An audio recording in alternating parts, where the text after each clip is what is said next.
What do you want? I said, what the hell do you want? You want work? You want work? Sorry, kinda jumpy. Right now, kinda on edge, you know? But to be clear, I didn't do it. Folk lie, you know, make shit up. Don't add up. Why would I kill him? Don't make sense. I didn't. And I wouldn't. And you got my word on that. Honest. I'm not a liar. Anyway, you friends with Micah? With Cleet? Samson Finch? Well, don't matter much. As long as you keep your mouth shut. And don't lie. Folk talk a whole heap of shit. I swear I hardly knew the bastard. But this fella and his bunch, degenerates and liars. If you kill him, maybe I can walk free again. Like a gentleman, you know? Good. They're over at Fort Brennan.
Say goodbye!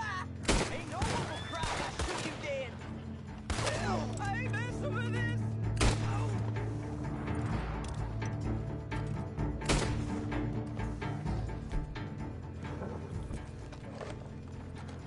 Yeah.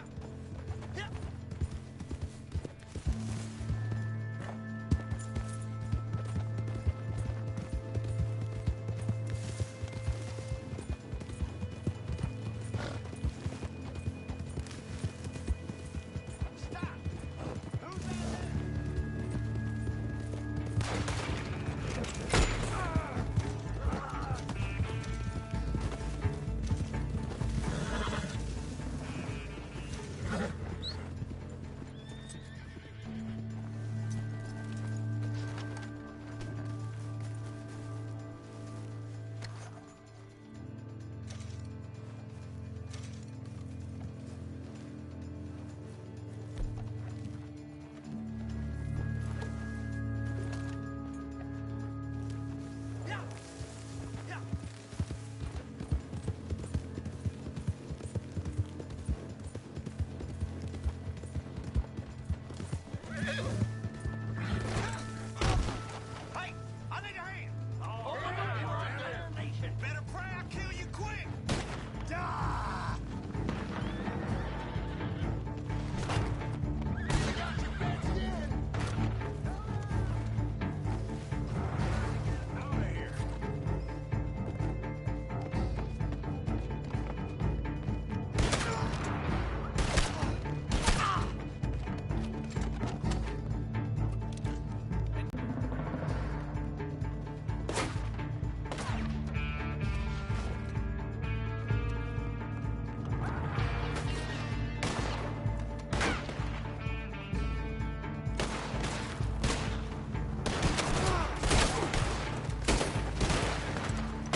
crazy? Enough jawing.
Morning to you, sir.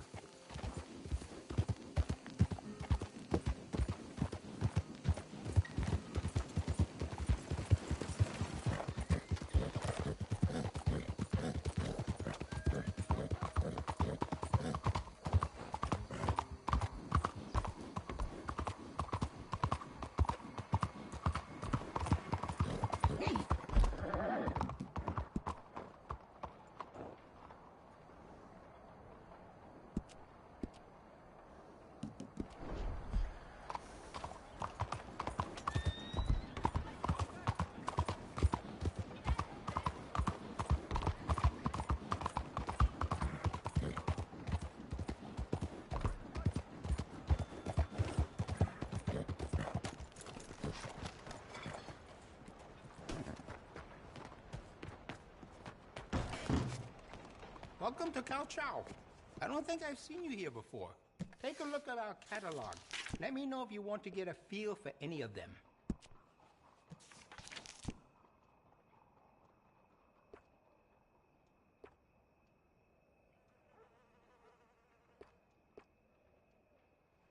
Oh, you don't mess around.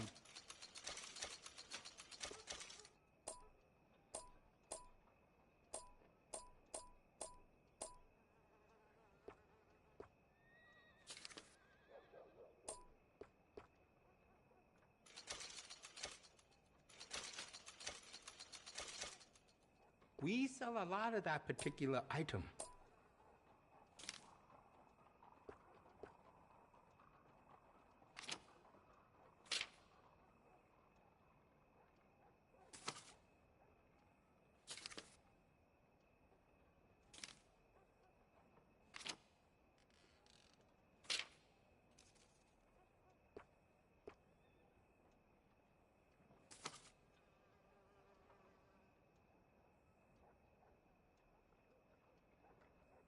If you're heading anywhere near the slums, you should take a lot of bullets with you. This is a good rifle for shooting small prey.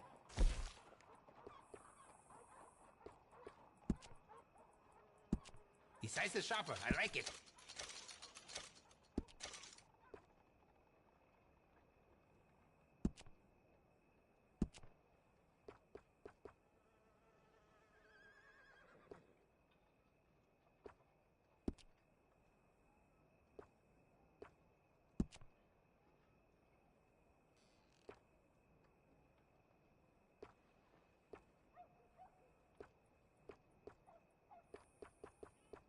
We stock some of the finest quality guns in the South.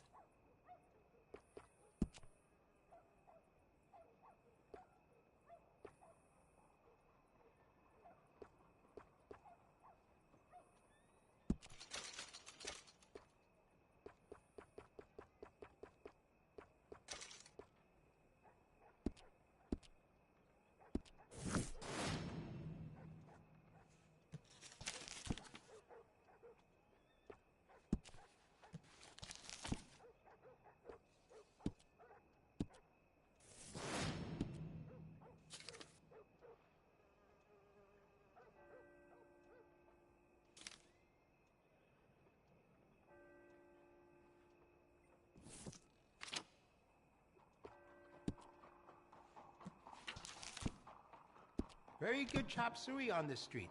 Say I sent you.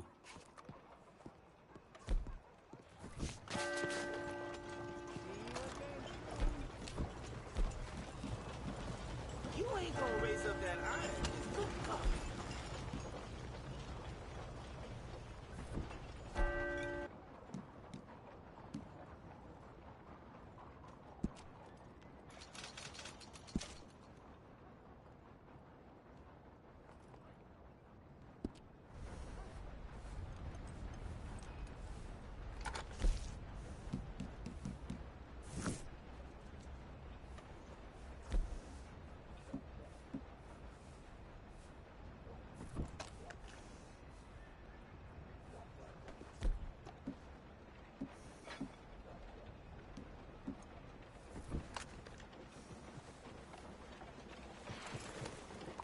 Seems like that'd be better put away.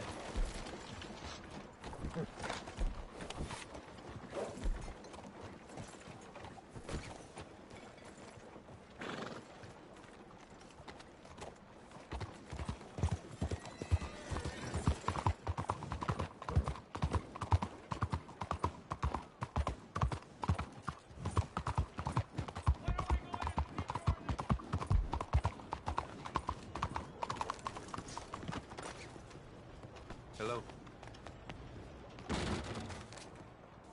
God, I can't get a second piece in this city. I swear a monkey could do this job, and they'd probably pay it more. Here, take this note. I don't know what it says. I don't really care, but apparently there's money in it.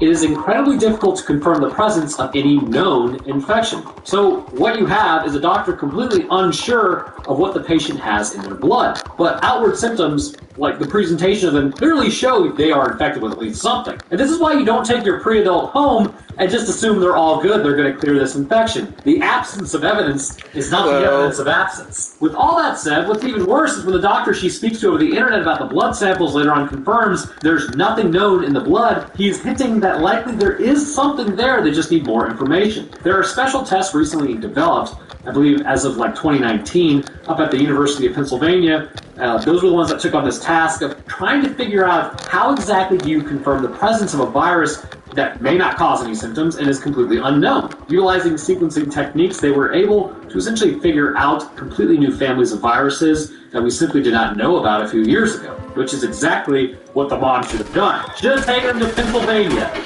Just avoid Philadelphia. I think that's in Pennsylvania, right? You're very likely to get stabbed by a crackhead. As Jessica then heads downstairs, Owen has broken into the blood supply, which now requires Jessica to go get more blood. Heading back to the hospital, the ability to get blood has been cut off, as someone has assumed they're stealing blood. I mean, it's like, how is all this blood going bad and just disappearing? Anyways, losing that ability, Jessica goes and gets a rabbit and then takes it out, giving Owen the blood. Tyler then comes back home, and Owen is once again sick on the couch chilling. Tyler asks what's for dinner, and as we see, Jessica has got a whole lot of a rabbit operation going on in the basement. Giving Owen more rabbit blood, it isn't going as well as she hopes, as he then passes out and starts convulsing on the ground. And here we see something. Mom cuts her hand and gives him human blood to bring him out of whatever he's in, and he starts feasting on her arm, and despite him drinking her blood, she ultimately does not become infected. Again, intriguing. We will talk about that later when we get to the actual disease profile. But this presents an interesting challenge and an issue raised. If the concept were blood is blood, this means that in theory, Owen should have been able to feed on the rabbit blood with very little issue. However, upon drinking it, it shows us the internal metabolic processes that are taking place. Typically, the lore associated with vampirism is that those who do not want to go full vampire, because you never go full vampire, will drink the blood of animals rather than humans, and will be stronger than a human, but at an operating capacity, they're much more decreased compared to other vamps. With this in mind, Owen drinking the blood seems to have a much more profound impact in a worse way, which induces a seizure. So the question is, why is this happening? And furthermore, past that, how was his own mother not infected when he fed on her? To understand this, we must take a look at the actual blood composition, which will help us grasp why all blood is not created equal and why the mother may have actually been a perfect source of blood for him. And don't worry, we will be getting back to the summary in a second. Also, I've noticed on this channel, when we end up talking about very similar things in streaks, we talked about blood not too long ago, so we're talking about it again. Interesting. Anyhow, as it appears that the blood Owen is drinking normally is O negative, because he himself is O negative, as we all know, again, O negative essentially means that the Rh factor, or rhesus factor, is absent, so it's negative. This is an inherited protein found on the surface of red blood cells, or in Owen's case, it was not inherited, so he is O negative. The Rh factor is inherited by either the mother or the father, meaning that when he drinks the mother's blood, he is likely receiving a similar blood type, or Rh factor, although this may not be totally important as he can also drink the blood of other humans with different types of blood types quite easily, although this isn't confirmed, because all we ever see him drink is O negative, and considering, he comes from his mother may be O negative as well. So the issue with other animals' blood is they do not completely have the same blood systems that we have. Before writing that comment. Anyways, back to it. So, back in the day, rabbits were injected with primate blood or rhesus monkeys, and the rabbits developed a strong immunological reaction to the primate blood. So that brings up an interesting question. If the rabbits had a strong reaction to primate blood and subsequently later also had a strong reaction to human blood, would it work the other way around? And the answer is yes. We already see this reaction with humans currently, and this is known as a transfusion allergy, which can cause a person to break out in hives or have issues breathing, as their body is literally having an allergic reaction to the blood they put into the circulatory system. When Owen drinks the blood of the rabbit, he's fine at first, but ultimately this forces him into a state of anaphylactic shock brought on by the blood. And this would also denote something else interesting about Owen, the possible addition of unknown organs. If you drink blood, you will... My card is stuck, man. Blood you drink isn't just absorbed into your bloodstream. Can't get it is out. destroyed by the stomach acid, which is quite difficult for the body to break it down due to the issue of protein composition. But much like with the tapetum lucidum in Owen's eyes, which we'll get to here momentarily, that formed, I believe there must be other internal organs when he feeds on blood that brings the blood directly into the bloodstream. Because of this, the allergic reaction is immediate, and nutrients in the blood gained from victims is transferred to keep them alive normally. Back to the summary. So the mom goes to bed at like 7 p.m. because she's low on blood and realizes that she needs to make a blood donation to her son if he's going to survive. Yeah, I don't know about that one, Sheep. The next morning, Toyota Tundra. I'm partial to the 3rd gen 4Runners myself. I have one, but Toyota supremacy is a real thing. So mom has a nice nap on the lawn, waking up several hours later when she gets some blood flow back to her brain, but she's not operating too well. We now meet Mrs. Osgood once again. She wants to die and pump herself full of chemicals, but your punishment must be more severe, Miss Osgood. Jessica goes to extract some blood from her before the doctor shows up and ruins the plan. So Jessica is forced to donate more blood to Owen, as she almost burns down the entire house from being totally out of it. Turns out you do need your blood. You can actually supplement saline to help fill back up the lost volume, but without all the necessary red blood cells to supply oxygen, you will be knocked more and more out of it as time passes and you keep donating more blood. Remember, blood volume can be replaced in 24 hours. Cells take 6 to 8 weeks to fully return. So the next day the doctor asks about Owen and says there was no known viral infection. The doctor wants to have him kind of brought in for another blood analysis. Because of this conversation, this interrupted Jessica's plan to meet Mrs. Osgood somewhere, as she is apparently checking out. Like, not checking out of life, but just checking out the hospital. Cashback with Chase with Unlimited. Earn a $200 bonus with no annual fee and 0% intro APR. How do you cash back?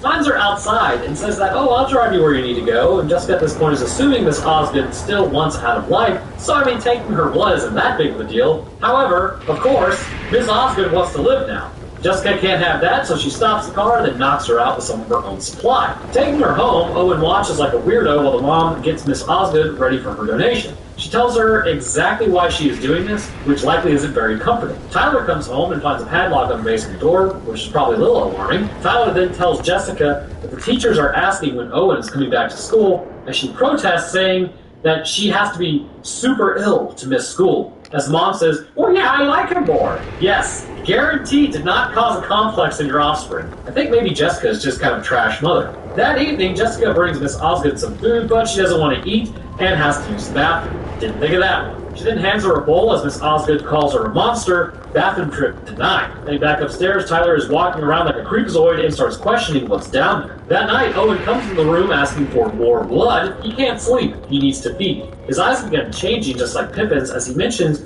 how he likes the blood warm. See, that's just a preference at this point. You can drink it cold and you'll like it. So here's where we get the biggest hint that this is in fact a virus, though I do wonder how this genetic information was acquired, so let's get to it. The tapetum lucidum exists in many different species, but the ones we are most familiar with are cats and dogs. That light in the back of their eyes that catches if you look at it just right with the multicolor shimmer, this covering on the back of their retinas is there as when it's dark and they are hunting, it will reflect the light coming through, giving their retinas a second chance to pick up that light, allowing them to become better nocturnal hunters and also avoid danger in the dark themselves. The sight of an animal at night is much better than a human's for a reason. After Pip was infected, we see his tapetum lucidum has turned a deep yellow color, although this is already common in dogs, so it's quite possible Pip already had this color initially. However, it's now much more visible, indicating that a photoreflective layer has grown since he initially ran off. When Owen begins exhibiting the same structure, this would likely indicate that after Pip was infected, the virus would have been altered to a degree by the genetics of the canine.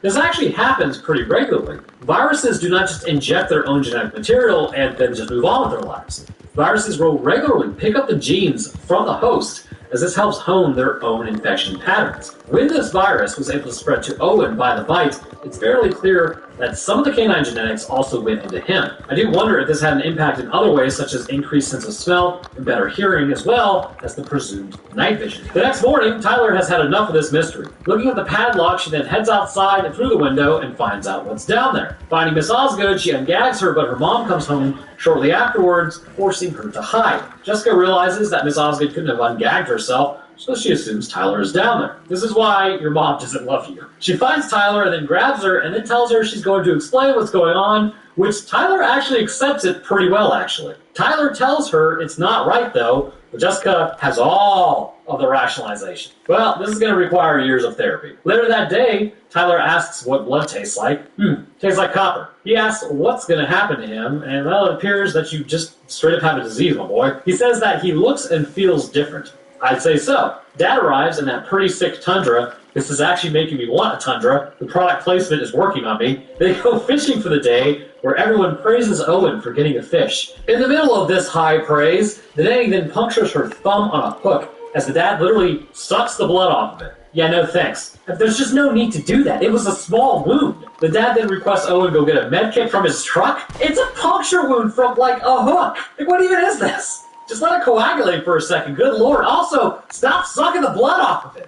That always bugs me. There's a lot of diseases in blood. And I know if you're, like, hooking up with somebody, yeah, it is what it is. But, like, that's just so extra. You don't have to do that. But this dad has weirded me out from the beginning. And he weirded out my wife when we were watching this. So, anyways, like, people don't do this. And if you do, that's a great way to just not be a weirdo anymore and just don't do that. Anyhow, Owen has an attack because he's seeing and smelling blood, but eventually he snaps out of it. Meanwhile, back in the Bates Motel basement, Miss Osgood starts using some mental tactics on Jessica. She says that she understands why Jessica is doing this, and she wants to stay to get her to let her guard down. She then grabs some scissors and stabs her in the arm. Should have gone for the head, IMO, but as she slowly makes her way upstairs because she basically has no blood left, Jessica gets her in the basement with a lamp and knocks her out. But as she does, the cops have shown up. Yeesh, the timing. Heading upstairs, the cop asks if she knows Helen Osgood. There's footage of Jessica literally taking Miss Osgood. Jessica turns around saying that, well, she tried to take herself out, so she wonders if she went somewhere more private to end herself. Miss Osgood gets her gag off at this point and yells for the cops, but they're like, yeah, that checks out. You're probably right, so they just go ahead and leave, even though she was the last person seen with her. And there's no way that they really care that much. Yep, that sucks. So now Miss Osgood is on the offensive once more. Knocking over her sedation cocktail after she wakes up, she's able to clear it enough to actually get up and get out there. Meanwhile, during the ride back, Tyler tells Jessica that, yeah, Owen's kind of just getting worse, and he needs more and more to stay normal. Miss Osgood then gets a stroke of luck, breaking the bed and freeing herself from her restraints. She heads upstairs, running on like a pint of blood at this point, but adrenaline is some pretty sweet stuff. She breaks the door and then goes to make a run for it. This part's rather confusing, just like the topography. They say that they were driving, or we saw that they were driving at night. Well, it looks like complete day out there to me. I mean, it is bright, and that has got to be like an 8,000 lumen porch light otherwise. I don't know. Which, based on the fact that the light is coming from behind them in the yard, I don't know, man. This doesn't make much sense. It seems like daytime. So Miss Osgood then goes out the back door to escape them, as Tyler realizes that she has made a break for it. Heading outside, Jessica goes the wrong way, but Owen sees her. Miss Osgood then runs and hits a barbed wire fence, piercing her jugular, but by the appearance of the low pressure, I mean, she's already on like 1% health by this point, so sneezing wrong would have probably taken her out. But as Jessica finds her, Owen is already snacking on her as he turns around and hisses at her. See, this is why you, like, when you find a vamp, you just take him out then and there. You don't feed it and try to change it. If you give a vampire a liter of blood, it's like if you give a mouse a cookie. Now, as mentioned earlier, because of the influence of possibly other genetics gained from the canine using the virus as sort of an infection vessel for this, I do wonder if visually the changes we are starting to see are really being brought on by things like encephalitis, or maybe the body being influenced by a foreign genome, which is that of an animal, and subsequently that is causing him to behave more like an animal the longer the infection goes and his cells are fundamentally changed. So, back to the summary later on. She cleans the blood off of him in the bathtub, which sort of seems like a shower scenario. She then heads out to go bury Miss Osgood and takes some pills for the evening to go to bed. Tyler passes by Owen's room and sees that he's standing there menacingly. I wouldn't want to be in that house with that thing. And she then goes to sleep on the couch with her mom. The next morning, as Tyler stands over the dog's grave, she decides to go and check out what's the deal with the lake, assuming the dog went there. That leaves Jessica alone with Owen, who is, of course, hungry once again. I swear, they each had a house and home. Approaching the tree, Tyler is sketched out, as Jessica then goes and gives Owen blood. He needs more and more to stay satiated. Again, just take the vamp out. Now this is intriguing because if the hypothesized new organ is to be believed, which allows for blood to directly enter his bloodstream, there is likely a viral explosion taking place in the bloodstream requiring more blood to sustain its production, utilizing specifically the red blood cells as its breeding ground, potentially. I also think there's probably other tissues more so involved, but it's likely that this isn't just a runaway process and there may be a theoretical ceiling to the infection, but he has yet to hit it. Instead, the blood he is receiving is too little, but enough to invoke the hunger in him due to nutrient deficiencies. Looking into the tree hole, it appears to be leaking a black substance as Tyler can hear faint whispering. Now, is there a supernatural aspect to this? It does seem like it. Though it'll never be expanded on, I am afraid to say. Jessica is then awoken by a knock. This part made my wife laugh because apparently this is not how it actually works. The Youngling Protective Services has arrived with the dad to take the pre-adults away. Again, I know this is stupid, but I have to dance around the word, otherwise comments get auto-disabled by bots. Owen has missed too much school, and Tyler also isn't back at school either. Tyler then arrives as she tries to tell Jessica something, as then they bring Owen down. He looks fine, so that doesn't look good on Jessica, but it looks good otherwise. Tyler questions what they should do about Owen because he's clearly getting worse. Tyler says there's something in the lake also, something is in the tree, and it got inside of Owen. On the ride over, Owen basically downs all the blood that he had, great thinking, as the adults then head into the kitchen to discuss. Tyler wants to destroy the mystery tree. Owen then hears baby music in the next room and goes in there to get some veal, but is stopped by Tyler before he can do the deed. Tyler and Owen then head out to go destroy that tree. Biking over, the dad realizes pretty quickly that they're gone and goes to Jessica's to look for him. He finds Jessica passed out on the couch. Probably not a good look. The dad then finds a padlock on the door, which, I mean, that would probably sketch me out, I'm not going to lie. But then again, I really wouldn't know what the house was for, or what condition it was in. Maybe the padlock was already there. It seemed like an overreaction. He heads down there as Jessica then heads outside to the lake. As Tyler and Owen walk along, Tyler says someone had already tried to burn down the tree prior, which is why it looks the way it does. But they are going to finish it, and whatever's in there will leave Owen alone. As she says this, though, Owen stops. You see, the music simply made him lose control. He begins his attack on Tyler, chasing her through the woods towards the lake. This loss of control indicates likely several things currently taking place within his body. First, the nutrient deficiencies. Have you ever been, really hungry? And I'm not talking about, oh yeah, I could eat, but literally famished. Something takes over. I remember one time I was on keto, right? It was about 7 days at this point, and I was in a caloric deficit, and I had maybe 5 grams of carbohydrates for that day maximum. I woke up in the middle of the night with this indescribable hunger. I did it to myself by eating so little, but I went to the pantry to have a keto snack to satiate it, but as I was standing there, it's like another portion of my brain took over, likely because it did, the self-preservation side. I grabbed everything and literally binged probably around 4,500 calories inside the hours from 2 a.m. to 4:30 a.m. I woke up on the couch still clutching a Cheeto bag. Now the thing about this is, it's very likely I was short key nutrients. My heart was absolutely pounding when I woke up, which says I likely had a potassium deficiency, which isn't good. My muscles were weak, so obviously my electrolytes were in short supply. My hypothalamus had literally wrestled control away from my willpower section of my brain to eat something immediately. It was a very bizarre experience because I had never had anything happen like that before or since. You realize at the end of the day, your body typically will not allow itself to perish, and this is likely what Owen was feeling. We will go into his reasoning here in a moment.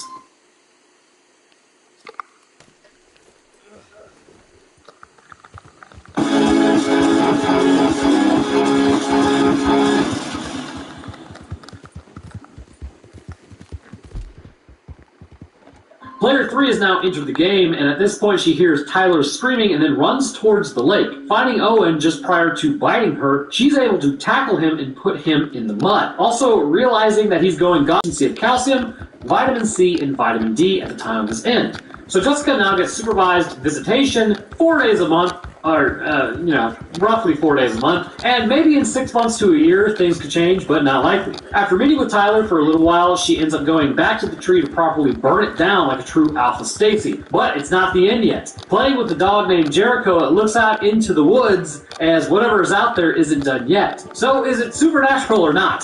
So let's round this thing out by discussing the last 3 points, I suppose. What does a vitamin deficiency actually do to your body, and what are the effects? Was Owen an imperfect host for the infection? And ultimately, was this supernatural? Vitamin deficiencies are absolutely insidious for most of humans all throughout human history. We weren't even aware of really what they were, so you would just basically drop sometimes, and people were like, oh, well, I guess it was your time, when really you just needed to eat like an apple. So we know we have to eat, but we didn't necessarily know what we were supposed to eat. On ships actually crossing the ocean, scurvy, for instance, which allowed for a weakened immune system and also let old wounds reopen, would take out many a crewman more so than just the danger of the open ocean. It was eventually discovered that lemons could prevent this illness, but not before many people would lose their lives. Scurvy is caused by a vitamin C deficiency and can have the aforementioned consequences, and as it gets worse, you eventually fall into complete decompensation and draw your last breath. Typical symptoms are having dry hair, dry skin, which we clearly see on Owen and him displaying this more the infection goes,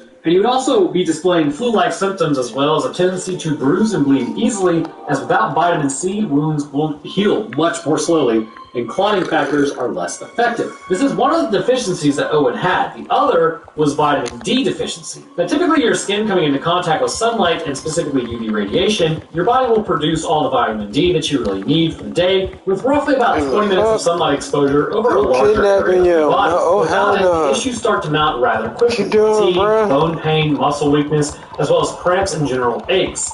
The mood of a person can also be heavily impacted, leading to depression. This is why seasonal affective disorder, or SAD, is a thing, because people get much less sunlight in the winter, which is necessary for biological operations. So if you find yourself feeling sad or depressed, I'm not saying going outside will fix it, but it's well known the sun and nature, like nature sounds in general, help depression as you are receiving vitamin D. A supplement is also going to work fairly well if you cannot get outside for one reason or another. But with this vitamin D deficiency, it does show something else is happening in his body as well. In order to survive, likely his bones would begin suffering the effects of the infection, with bone marrow clearly under attack as well, leading to anemia. Owen would be exhibiting some pretty severe consequences brought on by this virus. To add to these issues, a deficiency in calcium was also noted in his autopsy, which can lead to extreme fatigue as well, which, considering he was sleeping all the time, you can quite literally see that he was having a symptomatic attack. Along with all this, it can lead to insomnia or inability to sleep, and a feeling of sluggishness. His ability to focus would be heavily impacted, along with presentation of dizziness, brain fog, forgetfulness, and confusion. And this is because without calcium, or at least a deficiency of calcium,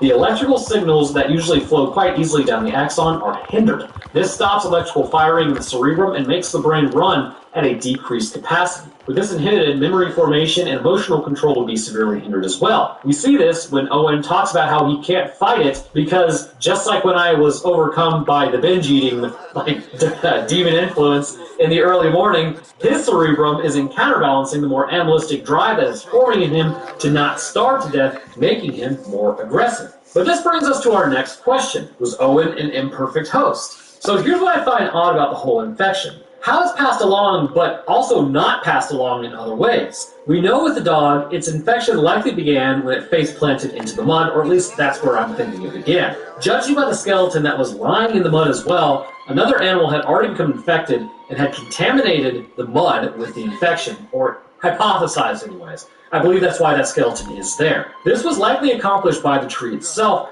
having had the lake water there. This spread the virus and then was encased in the mud when the lake dried up. Now, why did the lake dry up? That remains to be seen. But when the dog was staring into the woods or the lake, it was likely catching a whiff of something in the area. Now, I can hear you already. All right, Roanoke, well, what's to do with the tree and what's to do with the whispering that Tyler heard? We shall get there momentarily. When Pip came back fully infected after a few days, he would go on to bite Owen in the neck, clearly transferring the infection to him. That is because animals such as deer, dogs, and cats in the area are likely, or assumedly, the preferred host. Humans, on the other hand, are not, but can still be infected. It's on a similar line of thinking as to say Toxoplasmosis gondii. I know that is a parasite, and we were kind of discussing a virus, but it sort of tracks the same. Toxoplasmosis wants to infect birds of prey and felines by using mice, to complete the life cycle. However, sometimes they end up in humans, where it can have an immunological impact on us as well as induce behavioral changes, but we are not the preferred host to continue its life cycle. This virus may operate similarly.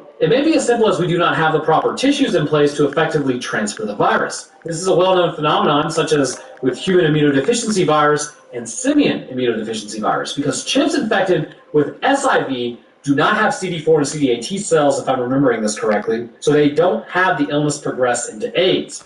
But humans do have those cells, which causes the virus to uncontrollably reproduce until it destroys the immune system, leaving the person open to opportunistic infections. When Pip bit Owen, it shows that maybe he had the tissues necessary to transfer the disease. When Owen fed on his mother, it showed he lacked these tissues to transfer the disease, essentially making him a dead end for the infection. Which brings us up to our final point. Is this a supernatural infection? Well, that's a pretty good question, actually, and of course, it's me asking it, so that doesn't make me sound like a douche at all for saying that. The answer is possibly. See, there are several issues. First, the tree has an ominous presence, and apparently someone had already tried to burn it down before and broke open the lake, completely draining it. This is evidently Jessica's aunt who had done so, and when Tyler comes into contact with the tree later, she can hear whispering, which then freaks her out, and the dog is alerting to something in the woods like the whole time. Even at the end of the movie, Jessica's new dog was bitten by something in the woods, showing that burning down the tree did nothing, and whatever it is still out there. Although here's the thing,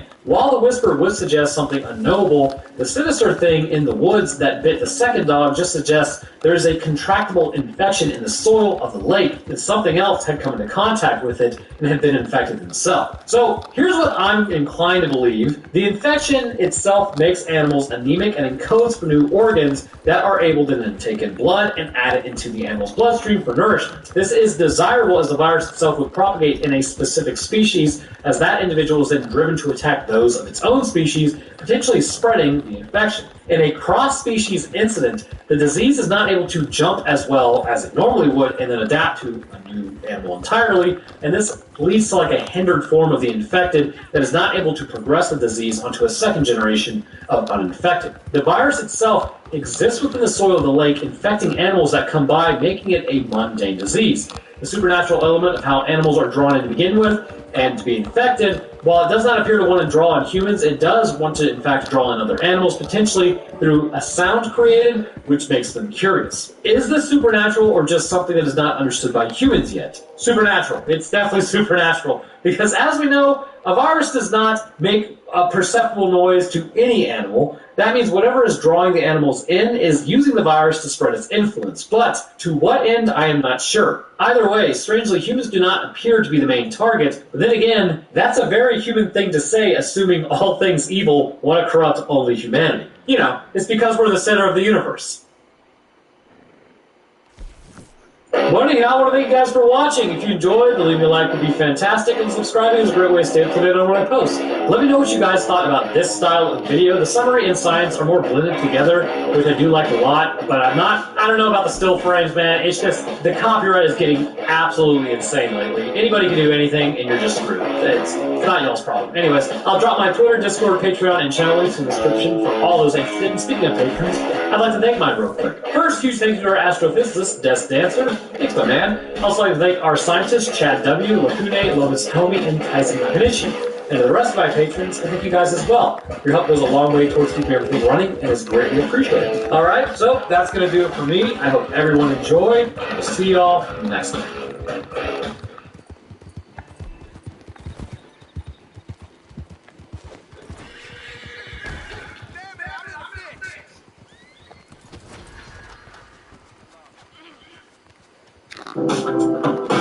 Confidence, complete system. From the entry door brand, voting professionals choose most. There's a collection from Thermatrue Doors.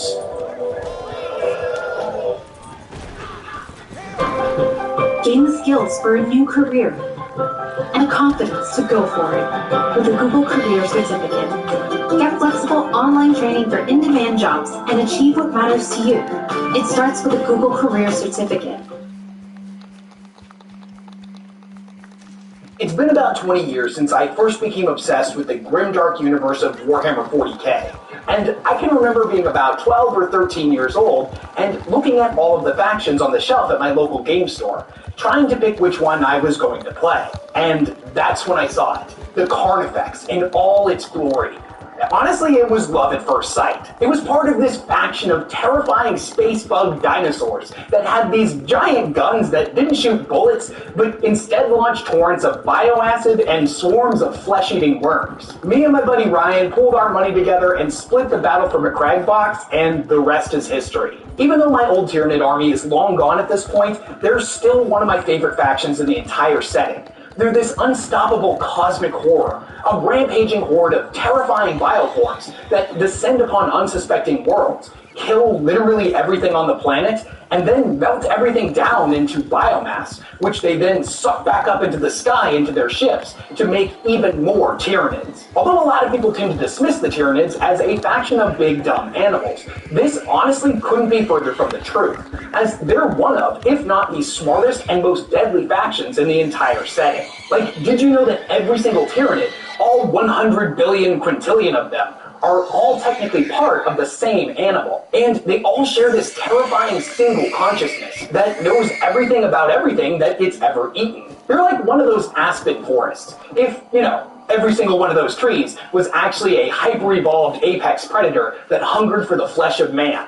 And despite how much of a galaxy-ending threat the Tyranids actually are, documented sightings of them only date back a few thousand years. So, what exactly are they, and where did they come from? What kind of tactics do they use? And what's the deal with all of their weird, gross-looking organic weapons? What does a Tyranid invasion actually look like? And probably most importantly of all, are they really as terrifying as some people claim they are? Are they really one of the most powerful factions in all of Warhammer? Or is it just kind of overblown? Well, today we're going to be getting to the bottom of that and a whole lot more, as there's a lot to cover with the Tyranids. As I said before, they're one of my favorite factions, and the only thing about them that kind of bums me out is that they're not playable in nearly as many of the 40k video games. Well, thankfully the sponsor of this video, Warhammer 40,000 Tacticus, agreed with this assessment, and they just added them to the game as a playable faction. So a quick shout out to them, and then we're going to dive headfirst into the Grimdark. If you've been watching my channel for a while now, then you know I'm a big fan of Warhammer 40,000 Tacticus.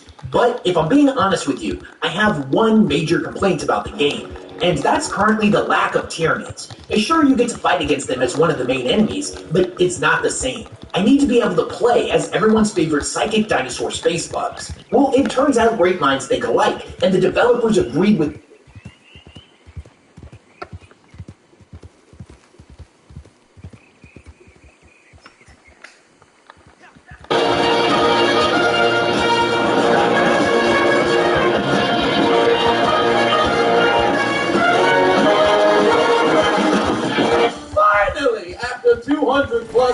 It's that time, and I can't believe it's Nick Folk getting things started. Ladies and gentlemen, welcome back to Hold My Nugget Studios once again for your 2023 NFL Week 1 game highlight commentary. Did this man just turn the football over? Yes, he did. The strength of the Black Panther.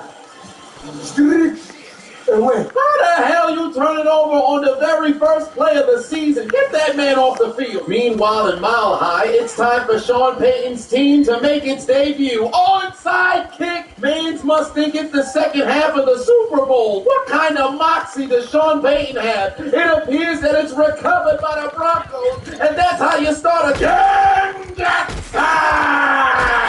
Denver was participating in the Danny Masterson Challenge. Illegal touching. The onside kick would be deemed a first down for Las Vegas. The football gotta go 10 yards, and this man was molesting it way too early. To Pittsburgh we go. Kenny Pickett was cooking all preseason long to come out in his season debut and get cooked his damn self. He gets sacked at the 20. From one AFC North to another, here comes Baltimore. Didn't even try on Lamar Jackson's new contract. They already took him on the ground. A-town down. Here comes Atlanta. I dropped it. Desmond Ritter stripped, but he gets the ball back. It's a sack for Carolina. And now go Chargers, go. To SoFi Stadium we go. Tua turned the ball over, makes his debut of the season, putting it on the ground, recovered by the Chargers. They take over on down. Meanwhile, in Kansas City, the reigning defending undisputed Super Bowl champions are without both future Hall of Fame tight end Travis Kelce and All-Pro Chris Jones. Is this man sitting next to little Carmine? I won't call it a sit-down because of the inclement negative implications. Now, for whatever reason, certain incidents have expired lately that, in addition to being dangerous, could have an adverse impact on our respective bottom lines. To MetLife Stadium we go. Aaron Rodgers making his debut for the Jets. Rodgers getting up slowly. Damn, brother got a limp. He's going back down to the ground in his debut as a New York Jet. Aaron Rodgers has to leave the game for what they thought was an ankle injury. But after further review, he tore his Achilles. Look at the pop. Looked just like Kevin Durant in the NBA Finals in 2019. Blame it on the Jets' offensive line. Blame it on artificial turf. One way or another, this is horrible for the 39-year-old Aaron Rodgers because the Achilles tear is the worst injury in sports. Fuck a speedy recovery. I hope for a successful recovery because this could possibly be the last time we see Aaron Rodgers on a football field. Mans was supposed to lead the Jets to the promised land for the first time since '68 with Joe Namath, and now his only highlights is running out with the American flag.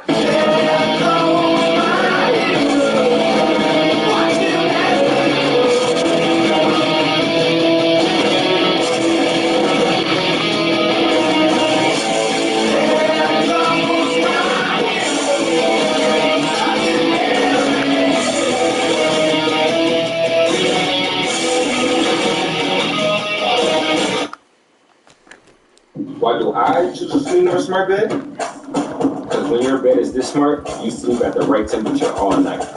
That's why 80% of NFL players choose to sleep in a smart bed.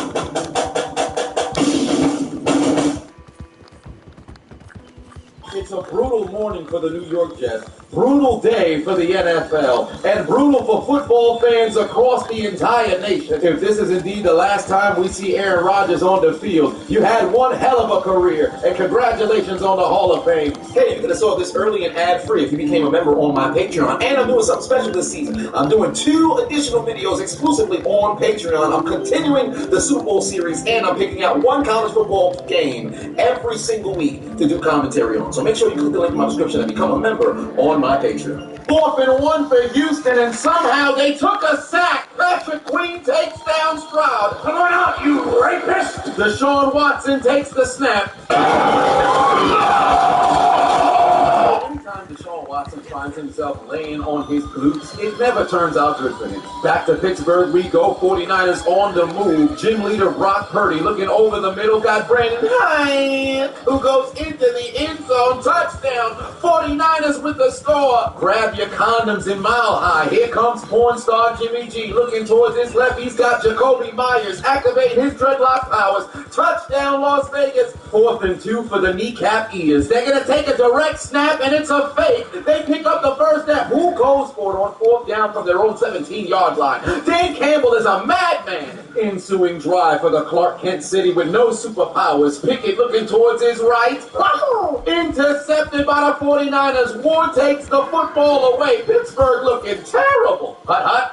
Oh, I missed. The snap rolled right past Daniel Jones. The Giants would have to settle for a 45-yard Graham Gano field goal. The field goal's blocked by Dallas. Only Graham Gano can make a play. He's blocked into oblivion, and the Cowboys are headed into the end zone. Special teams makes a play. Dallas is on the board at MetLife. Oh, shit. Let's go, special team. Let's go. Now we just need our defense to make a play. I'm telling you, we're going to win the game on all 3 phases. Very next drive for the Giants. Still can't get anything going offensively. Daniel Jones still getting harassed by Micah Parsons. They're going to be forced to punt. Watch out, watch out, watch out, watch out. God damn, Hal got lit the fuck up, and it appears that we've got a fracas, a kerfuffle, a skirmish, a brouhaha breaking down in the nation's capital. Grab his dick and twist it! Oh my god, this is an MMA fight, dude! You twist that dick! Twist this dude! Baltimore we go. Lamar Jackson looking left, got a man. But he plays for the other team. Pass intercepted by Houston. The Texans did not come here to play games. Tom Brady back in Gillette Stadium.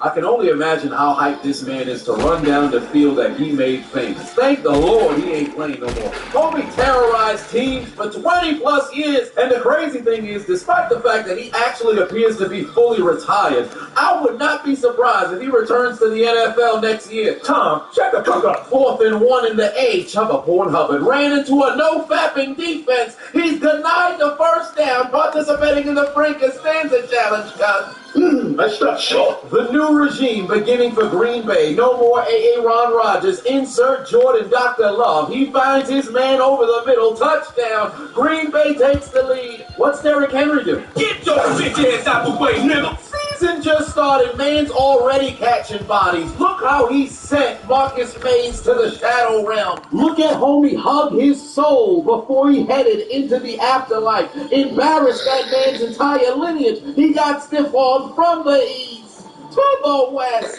back to the east, back to the west. Baptize that man in the name of the Father, Son, and Holy Spirit. Here comes Mr. Sunshine. Trevor Lawrence has the Jags at the 10-yard line, fleeing towards the left-hand side of the field, looking towards the end zone. He's got Calvin bet on James Ridley back in the end zone for the score.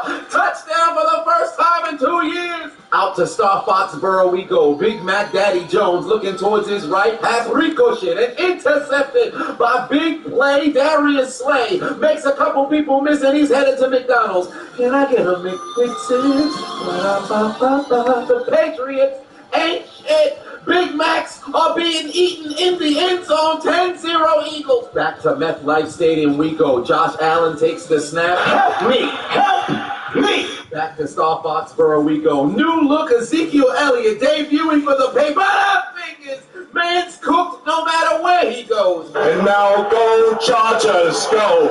You little half and half. The mulatto half-breed Austin Eckler heads into the end zone and he scores for the Chargers and he's just as white as he is black. So hit the music. That's how the white man plays guitar.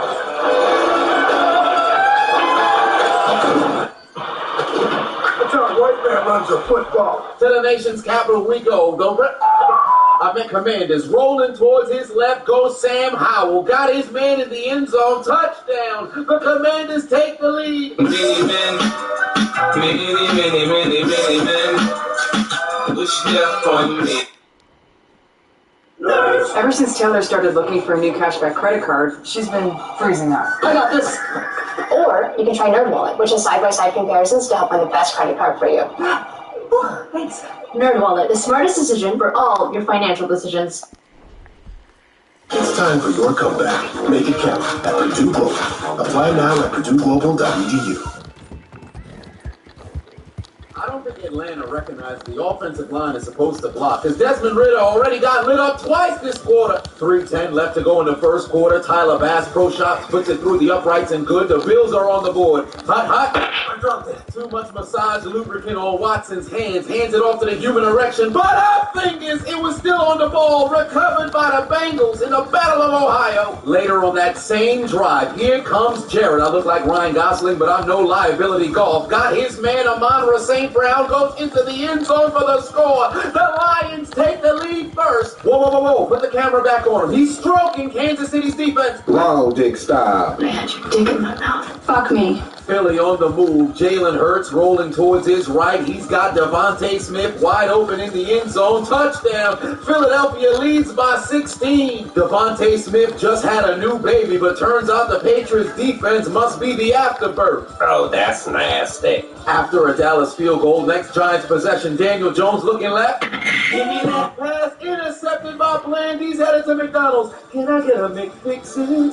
Ba-da-ba-ba-ba. The Giants getting cooked in this bitch. Touchdown, Cowboys. Yeah. When I tell you, defense gonna make a play. We up 16, and our offense didn't even need to do nothing. Wait, no, man. Have you ever wanted wanted a shout out from the chiseled Adonis himself. I've done nearly 400 cameos, and I've got over 145-star reviews. So if you ever need a shout out for your birthday, anniversary, maybe you got a new job, maybe you just want to send some love to somebody. Perhaps you want me to roast you or somebody else, or maybe you would announce the order of your fantasy football league draft. One way or another, book me on Cameo. Get your shout out today. The link is in the description. And now, no charges. No. Think fast. Raheem Mozart Mostert gets the handoff, goes into the end zone of the Los Angeles Apple Chargers. Tie game in SoFi Stadium. Time to welcome Bryce Young to the NFL. Looking over the middle, got a man, but he plays for the other team. Pass intercepted by the Falcons.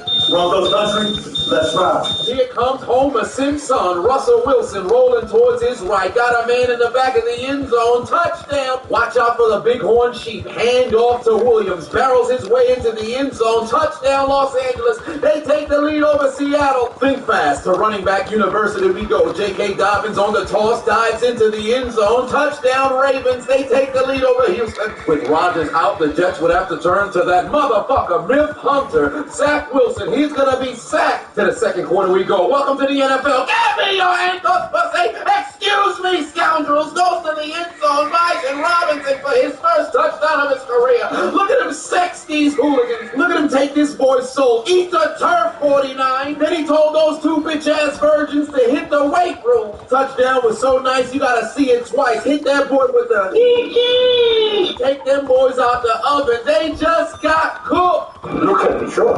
Undercutting now. Welcome to the NFL. AR5. Richardson finds the end zone, dials up voicemail, calls his own number. Tie game in Indianapolis. Back to the nation's capital we go. Sam Howell looking towards his left. Intercepted by the Arizona Cardinals. Next Kansas City drive. Patrick Mahomes is going to go on the move. Time to use his feet. You know what he says. Rivet, rivet, rivet, rivet, rivet, rivet, rivet, rivet, rivet, rivet, rivet. Carries it all the way inside the 10. Uter City gym leader Brock Purdy still marching down the field looking towards his right. Got Brendan Hand, who just told Patrick Peterson to hold his nuggets. Suck his dick. Mans was talking shit all week long, saying he was going to intercept Brock Purdy, and now he got a touchdown on top of his head. I am second touchdown of the day. Here comes Mr. Sunshine. Lawrence takes the snap, looking like he threw a grenade to Bigsby. Yoink. Pass ricocheted and intercepted by Indianapolis. It looked like it blew up in this man's hands. He did not want to catch that football, but he got his ass down the field to go tackle him, though. 3rd and 8 for the Bills from their own 31-yard line. Josh Allen says, fuck it. Stephon Diggs must be down there somewhere. Launches it down the field. Intercepted by Caucasian Head. Whitehead gives the ball back to the Jets. Hey, Josh Allen, that's only one interception. No way you throw a pick again, right? Especially to the same guy, right? Very next play, take a look at the Bills safeties. Get your bitch ass out the way, Micah Hyde. Give me your ankles, Jordan Boyer. Brees Hall is loose. He's at the 50, the 40, but he's running out of gas. The Gatorade symbol shows up at his cleats. He's tackled at the 12, 83-yard run. One quick look at those Pittsburgh Steelers fans. They look absolutely defeated. Homie pondering why he spent $300 to be here when he could have been at home beating off for free. We suck. We fucking suck, man. Fuck your car. Fuck your car. Get the Kansas City Bloods in the Sioux zone. Patrick Mahomes broke Mahomes on 3rd and goal. No Travis Kelce, but I found anybody else in the end zone for the score. Touchdown, tie game. And it's too easy for Patrick Mahomes. Why? Because it's free real estate. Out to Minnesota we go. Here come the Purple People Eaters. Kirk family member going down the field. He's got Jordan Addison wide open in the end zone. Touchdown, Minnesota. They take the lead. Hit the music.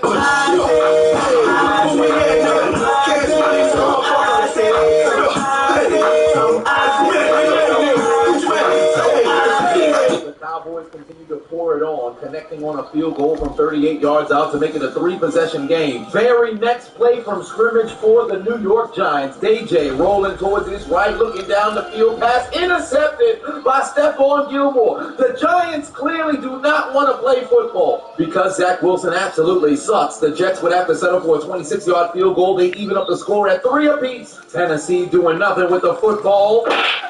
The punt is blocked in tribute to Steve Gleason, who's in the building. It's going to go out of bounds. The Saints get the football right back in better field positioning. Back to the Windy City we go. Here comes Justin Fields rolling towards his right.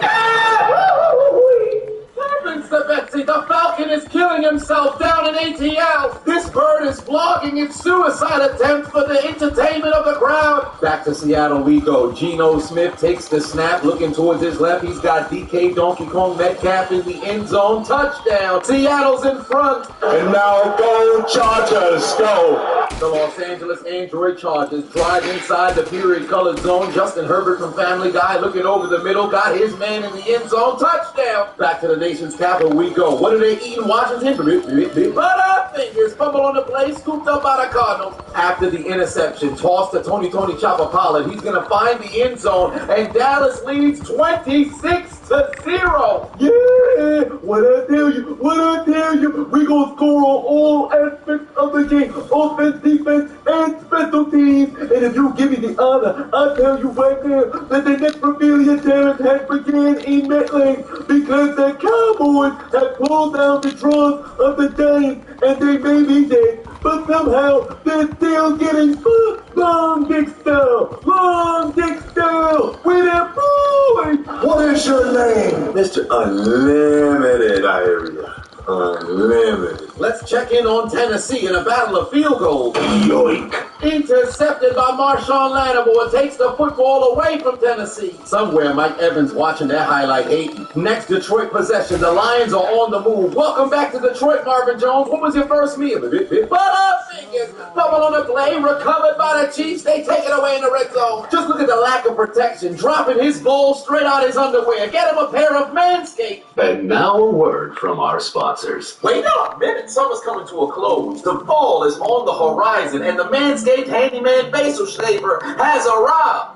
Now, you know I'm all about finding the best products to make our grooming routines easier and more effective. And let me tell you, the Handyman does exactly that. Say goodbye to patchy beards and hello to a clean, well-groomed appearance. The Handyman delivers a quick, close shave with a unique dual blade system. And of course, it features skin-safe technology and it's waterproof. And I know what you're thinking, but what about the battery life? The Handyman can run for 60 minutes on a single charge. And just look how compact the Handyman is. I kept this in my suitcase when I went to Europe. I kept it in my suitcase when I went to Canada. I travel everywhere with my Handyman now. Keep myself groomed and clean. That means you'll have more than enough time for multiple shaves without worrying about running out of power. And when it comes to performance, the Handyman is a beast when it comes to tackling up to 3-day growth. So what could you possibly be waiting for? Click the link in my description right now and upgrade your grooming routine. Go to manscaped.com/chiseled and get 20% off your order of the Handyman right now, plus free international shipping only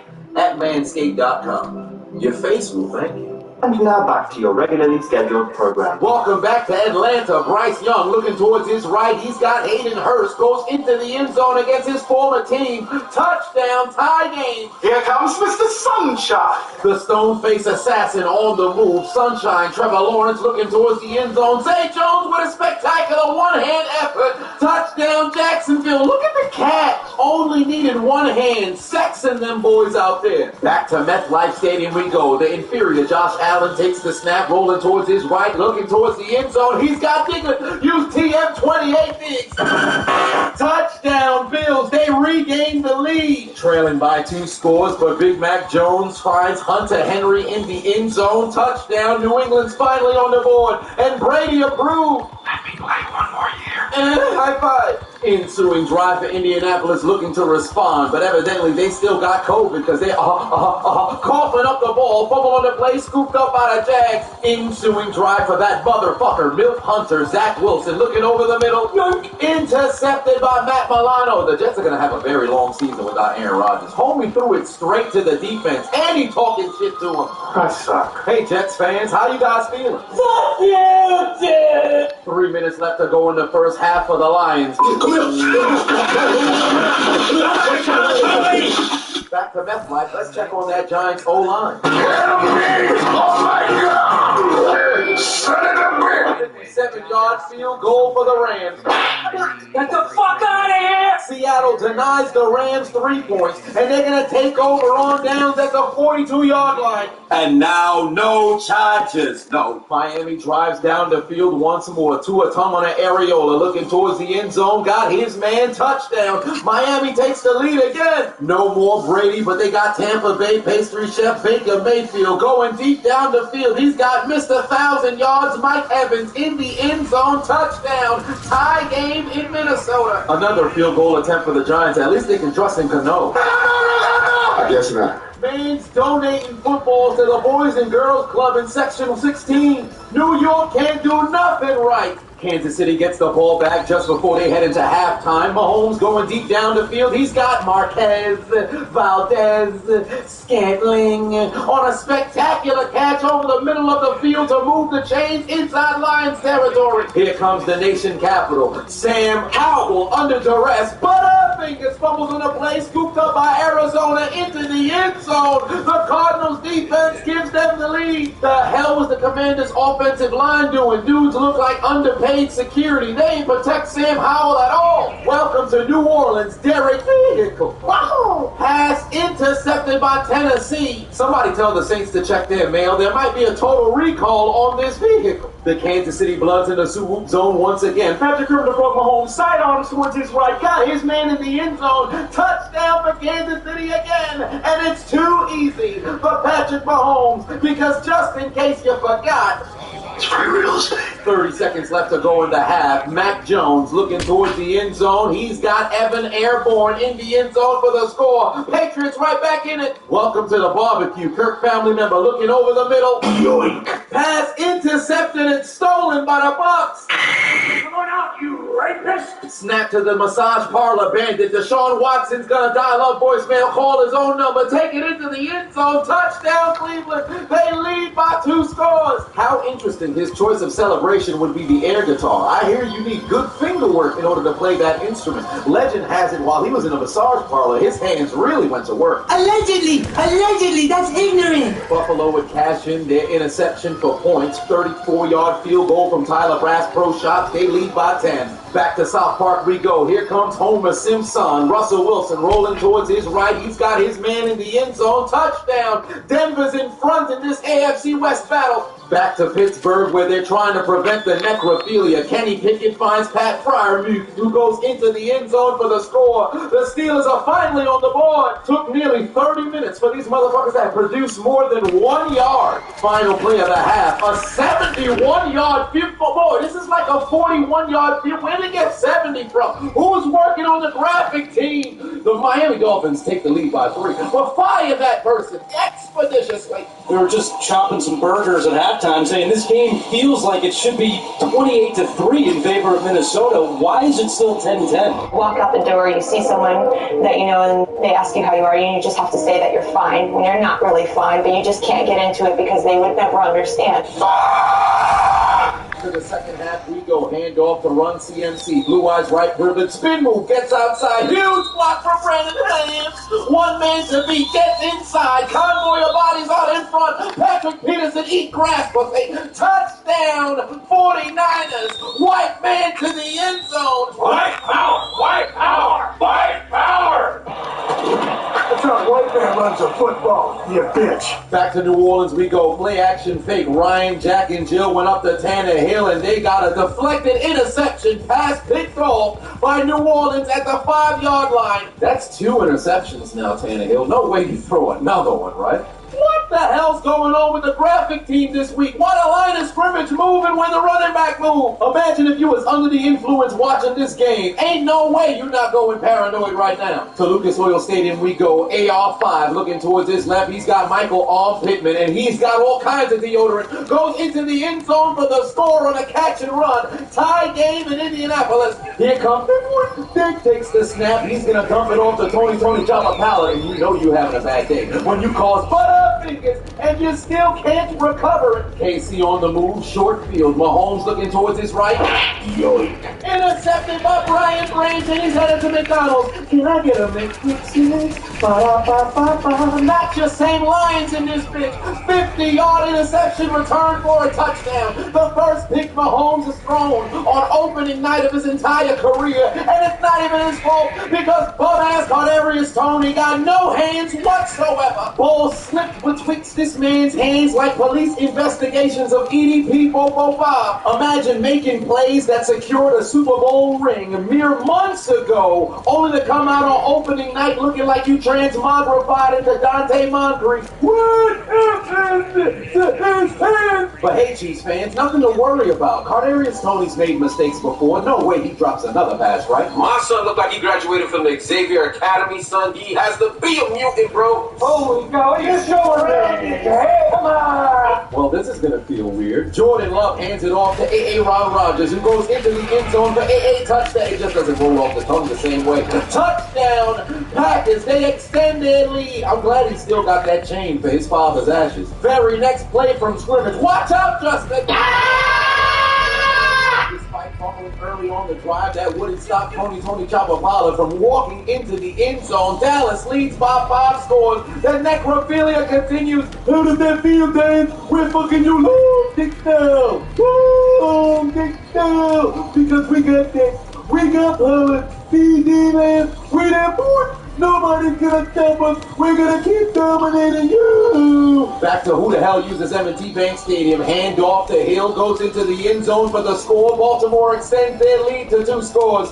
2nd and 9 for the massage parlor bandit. Play action fake. Got all kinds of time in the pocket. Flees towards his left, but for whatever reason, he decides to donate the football to the Cincinnati Bengals. Intercepted, and it's going to be returned to midfield. What the fuck was he throwing at? And now go Chargers, go. Justin Herbert from Family Guy. QB's goes into the end zone for the score. Chargers are back in front. 43-yard field goal for Legatron. Greg Zuerlein boots it through the upright, and it's good. 1-possession game in New York. The Rams run SOS. Same old shit. Handoff to Williams. Barrels his way into the end zone. His second TD of the day. And the Rams are back in front in Seattle. Pewter City gym leader Brock Purdy has a new challenger. TJ Watt with his second sack of the day. This is literally the only thing that's going for Pittsburgh right now. Bryce Young still getting welcome to the NFL. 3rd and 6 giving out donations. Pass intercepted by the Falcons. It's going to be taken inside Carolina territory. Second interception of the day. 4th and 3 for Jordan Dr. Love. Looking over the middle, he's got Aaron Jones outrunning the Chicago Bears all the way into the end zone. Touchdown Green Bay. Despite the fact that the self-proclaimed owner of the Chicago Bears headed to New York, the deed still says Aaron as the first name.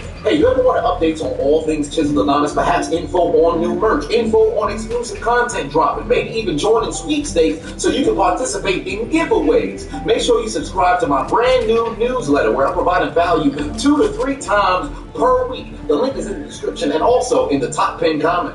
3rd and 12 for New York. Anybody want to check on Daniel Jones? He is not okay right now. They sacked this man 7 times. To Minnesota we go. The Tampa Bay pastry chef looking over the middle. Baker Mayfield, let him cook. Got his man in the end zone. Tampa Bay is back in front. Back to Pittsburgh we go, where the Steelers continue to get cooked, but TJ Watt eaten. He strip sacks Brock Purdy, takes the football away. Literally the only person playing for Pittsburgh today. Does it help them come back and win though? Absolutely not. Baltimore in a period-colored zone. Handoff to Hill once more. Goes into the end zone. His second touchdown on the day. Houston no longer knows how to play football. Then again, they haven't done that for years. Chicago getting cooked, but Justin Fields looking to put a stop to that. 3rd and 3. Lord have mercy, I'm about to bust. Fields ejaculates the football right into the hands of the Packers. And now go Chargers, go. Tua Areola turned the ball over. 3rd and 12. Launches it towards the end zone. Intercepted by J.C. Jackson. But this dumbass motherfucker took it out of the end zone when he could have just took a knee and took it to the 20. Why would you run it to the 4-yard line, you dumbass motherfucker? But nevertheless, it is a takeaway for the Chargers. The Bills in Jets territory. Josh Allen takes the snap, continues to showcase why he's inferior, launches it down the field, intercepted by Caucasian head again. That's 2 picks to the same guy. What are the chances that Josh Allen throws another pick? Ryan Tannehill already with 2 interceptions today. Why not make it 3? He continues to give out donations. Tannehill! What the hell you doing out there? You got 3 picks and it's the opening game out there doing giveaways like your name was Mr. Beast. Get your bum ass off the field and put your motherfucking head back down. And now, no charges. No. Oh no, there's no police here to help me. Justin Herbert from Family Guy damn near takes a safety. They gave that man no protection. The interception turned into nothing. Here comes Mr. Sunshine. Sunshine. Trevor Lawrence takes the snap, looking to go down the... The Jags thought this was an incomplete pass, but they don't know football. Indianapolis scoops the ball up, runs into the end zone. Touchdown Colts. They take the lead on an improbable defensive play. The Giants got cooked so bad. Kadarius Toney was talking trash on Instagram, but I know that ain't who I think it is. Following the pick 6, here comes Kansas City. Drives all the way down to... I dropped it. Ain't no way. This man dropped the football 2 times in 1 quarter. McCole Hardman gone. Eric Bieniemy gone. Travis Kelce injured. Somebody needs to step up. But Kadarius Toney's hands are just for decoration. What happened to his hands? Meanwhile in Kansas City, I know it's the opening night of the year, but what the fuck the refs doing? Jawan Taylor out here looking like he got Parkinson's on the line. Buddy jiggling at the line of scrimmage. Is this not a false start? Why are officials swallowing their whistle?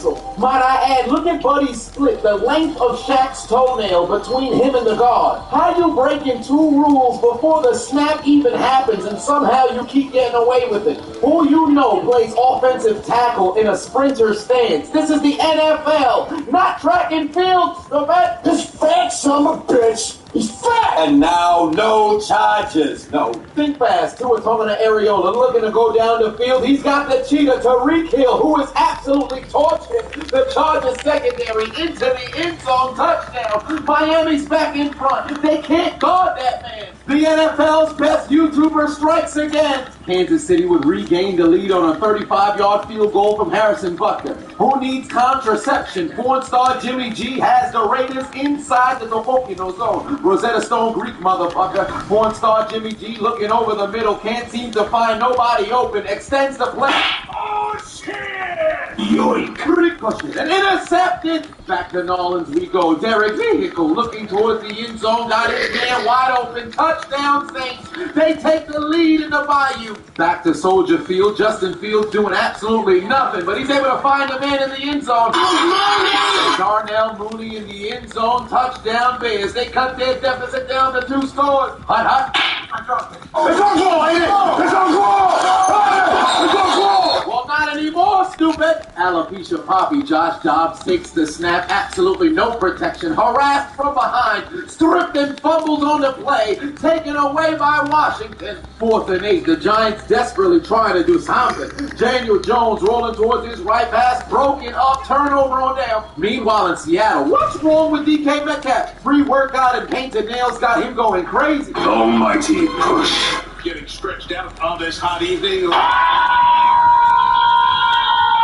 To the 4th quarter we go in MetLife Stadium. That motherfucker, Milt Hunter, Zach Wilson doing nothing with the football. Takes another sack. Back to A-Town, handoff to Tyler Algier. He might just lose his job by the end of the year, but he's still piling his way into the end zone for the score. And now go Chargers, go! The Android Chargers in the period-colored zone again. Justin Herbert from Family Guy hands it off. Kelly finds the end zone for the score. Chargers are back in front. The Purple People Eaters trying to get back in this game. Kirk family member looking towards his right. He's got Alexander the Great Madison. Goes into the end zone for the score. The Vikings even it up at 17-all. Packers in striking distance once again. Jordan Love has them inside the 5. He's looking towards his left. Got his man. Tells the Chicago Bears to hold his target. Suck his dick. Dukes has his second TD on the day. The Bears continue to be Green Bay's Suns. Ensuing drive for the Bears. Justin Fields still desperately trying to get something going. Pass intercepted by Quay Walker. He's running straight into Chicago Bears, but they don't know how to tackle. Their offense don't know how to play defense, and he's headed to McDonald's. Can I get a McPixie?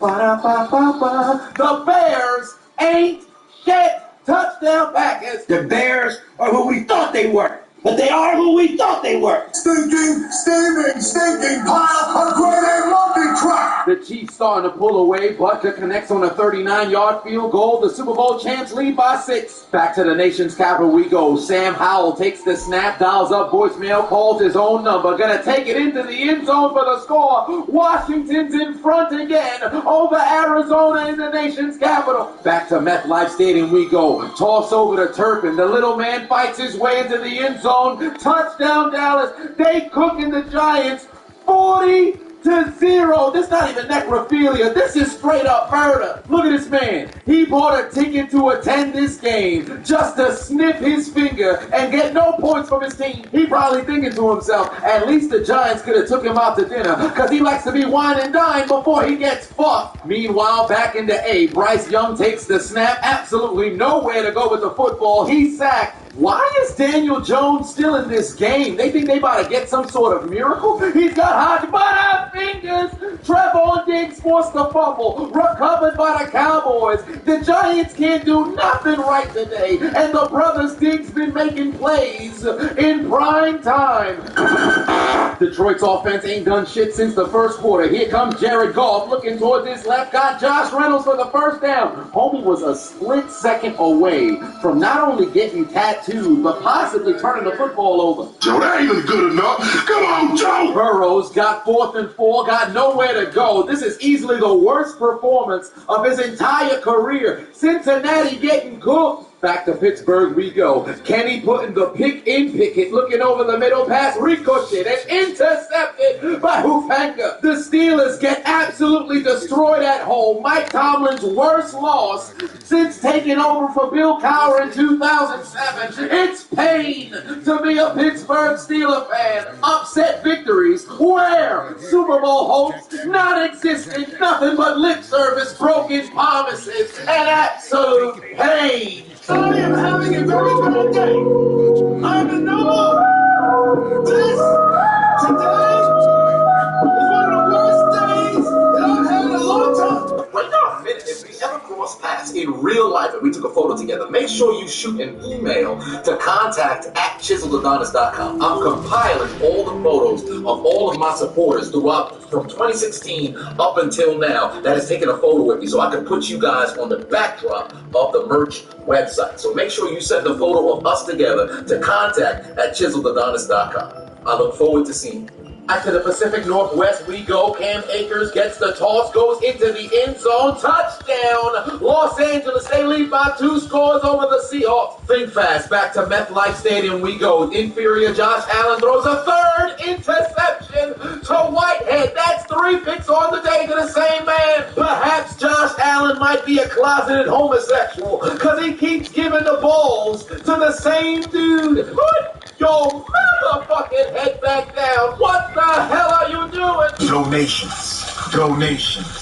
Cleveland's gonna take the dead Namekian to the funeral home and put the nail in the coffin in the Battle of Ohio. The Browns stand tall again. They defeated the Bengals like 6 of their last 8. Jamar Chase called the Browns elves. Well, those elves just whipped your ass.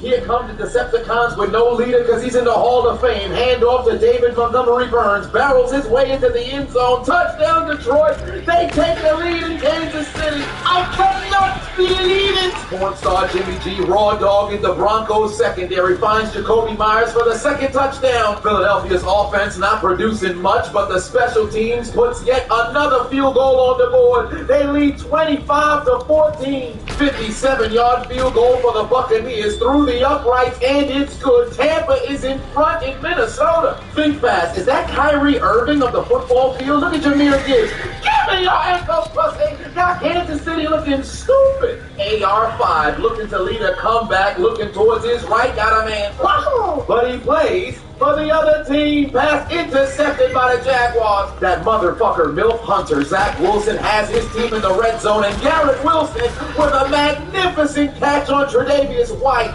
Sexed that man. Told him to hold his nuggets.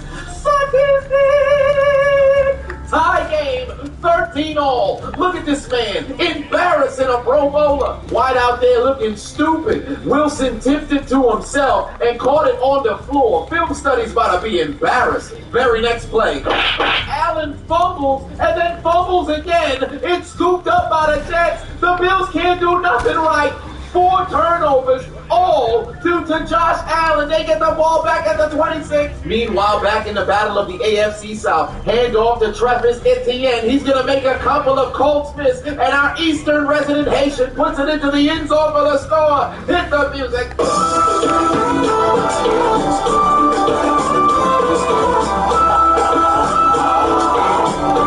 Somebody put the Giants out of their misery. Daniel Jones still on the field. 4th and 14. Pass sales incomplete. Get those bums off the field. Who gets punched 40-0 on opening night on your own turf? Brian Daboll still looks like a cue ball straight out of Pokemon. His squad got fucked sideways. No Vaseline. Vigorously up the poop chute. Rumor has it Eli Manning might have to surrender his Super Bowl rings due to association with this team. Saquon Barkley came back to the Meadowlands for this. Had the Cowboys out there looking like they were the class of the NFC. Because we are, let's go! We there, boy. We got that Tony Capapella, CD Lamb, Van Der Esch, Dan Lawrence, Micah Parsons, Lemon Diggs, Skip Bayless, Tony Romo on commentary, Troy Aikman on commentary, Michael Irvin as the analyst. We there, boy. We went 1-0. We're gonna go 17-0. Then go 20-0 and win the Super Bowl. Nobody gonna stop us now. We gonna win 6 rings, 6 rings, 6 rings, 6 rings, 6 rings, 6 rings. We there, boy.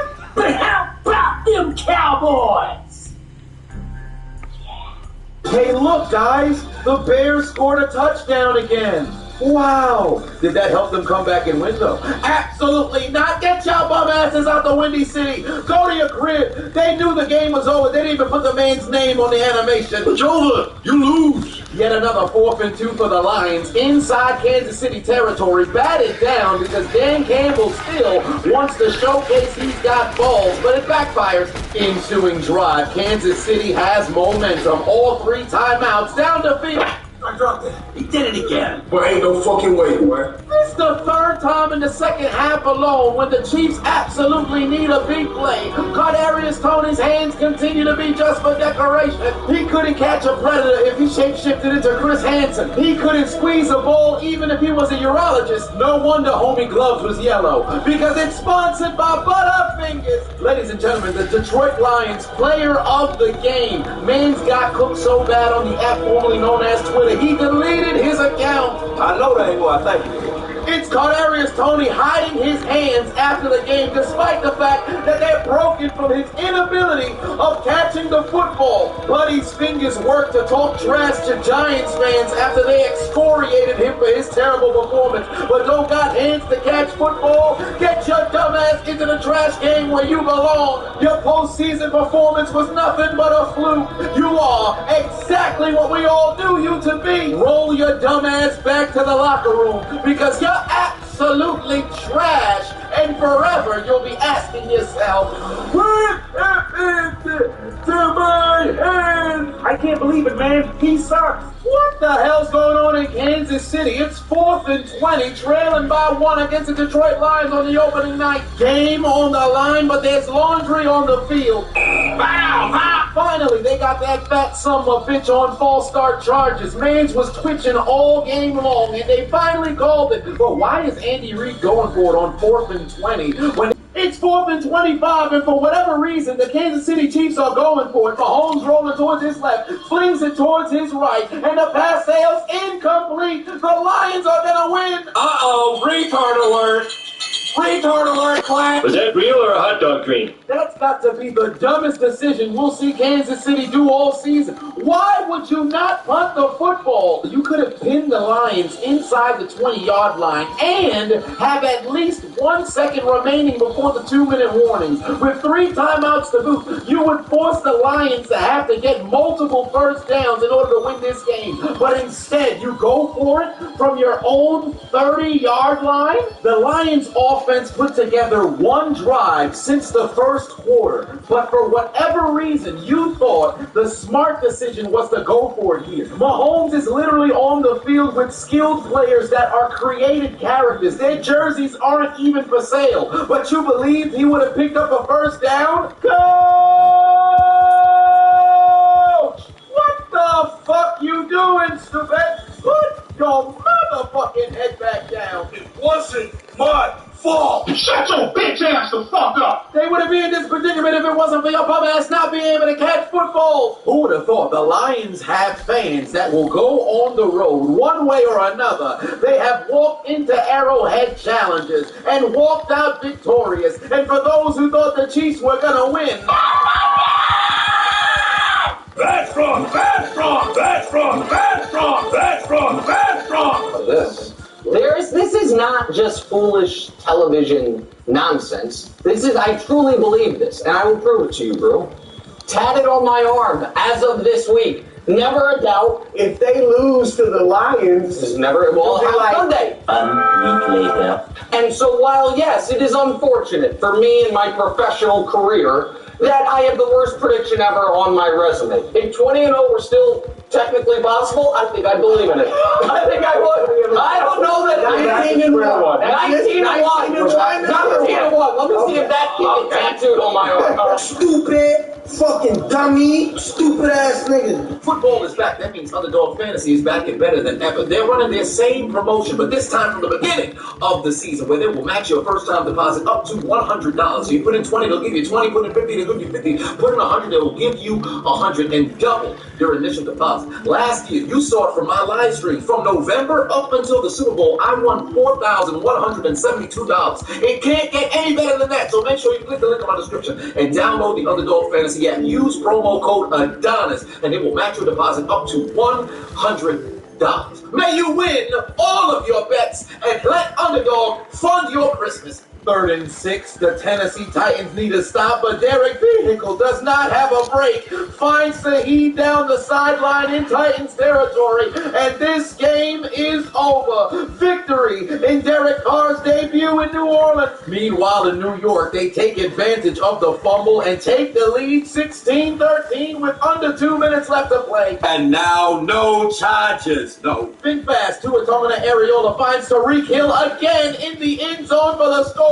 This man has burnt the Chargers secondary over 200 yards. Nobody can guard him. Miami's back in front. Man's 5'0", but his game got him looking like he's 6'5". His last name now stands for Hill. He's inserting long links into your defense's gluteal clefts. Let's check on Alopecia Poppy. What's Josh Dobbs doing? Taken down for the sack when they need him to move the chain. And now, no charges. No. Justin Herbert in the exact same situation. 4th and 10, game on the line for the Cardinals. Dobbs pass sails incomplete. Game is over. The Commanders win. Hey, I couldn't help it over here. I represent the Arizona Cardinals. Keep walking.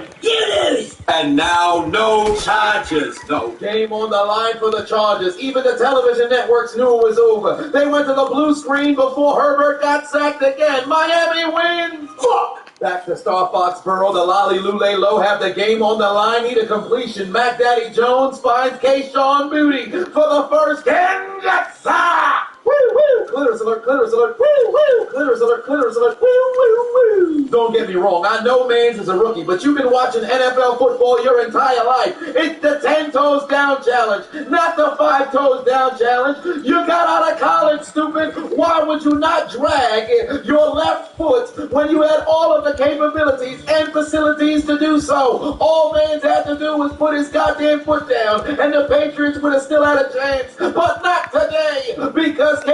Footy's decision making. Just so line for Buffalo need to make a 50-yard field goal to tie. He doinked it in! He doinked it in! We're going to overtime! The Bills win the toss. 3rd and 12 for Josh Allen. Throws the ball incomplete. The Jets are going to get it back. This game's sudden death. Next score wins. There's the punt. Xavier Gibson having to field it at the 35-yard line. Heads towards his right. Nobody in the Bills are in alignment. Here he goes.